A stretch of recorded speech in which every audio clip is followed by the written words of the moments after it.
Paisaien irla da, irla bat dagoena Irun eta Hendaia artean, Bidasoako mugan, eta da munduko kondominiorik txikiena.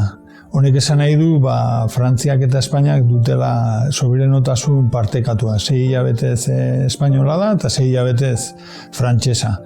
Eta pelikula hasten da, justo soberania aldatzen den ekitaldi horretan eta gorputz bat azaltzen da Irlan.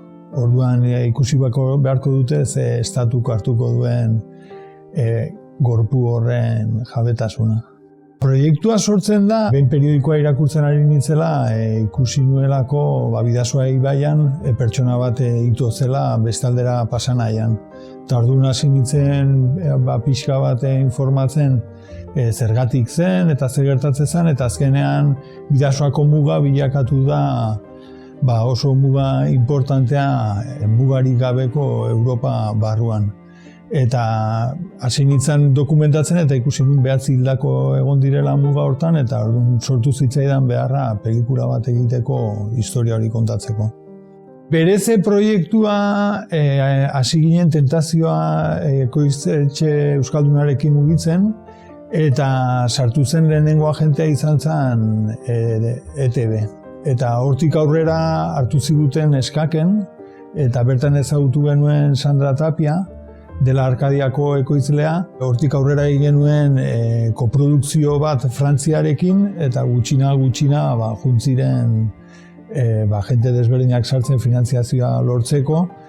Eta hori baino azkarragoa izan da, zatik urtebetean edo lortu dugu finantziazioa. Orain arte laburmetraiak egin izan ditut, gero telesail bat egin nuen, eta batean historia hau kontatzea beharrezkoa iruditu zitzaidan formaturik interesgarriena luzemetrai bat egitea zela, eta zela garaia. Nahiko modu naturalean sortu da luzemetrai formatuan egitea historia hau.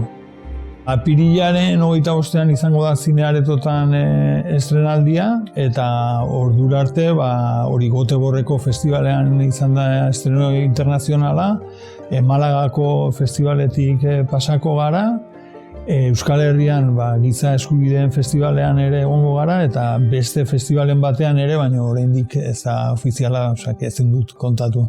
Guretzako oso importantea da giza eskubideen jaialdian egotea, gure pelikularen tematikak jorratzen duelako giza eskubideen gai bat, eta Donostiatik oso gertu dagoen muga batean, eta berez iruditzen zaigu tokirik interesgarriena publikoarekin konpartitzeko zer kontatu nahi genuen eta gaiaren inguruan pixka bat gehiago sakontzeko. Hurrengo proiektuei begira, gabiltza Andoni eta biok beste gidoi bat idazten, Arkadiako Sandra Tapiarekin ere ekoiztua izango da, gutxinagoaz haziak ere egiten ahalik eta azkarren filma egin ahal izateko.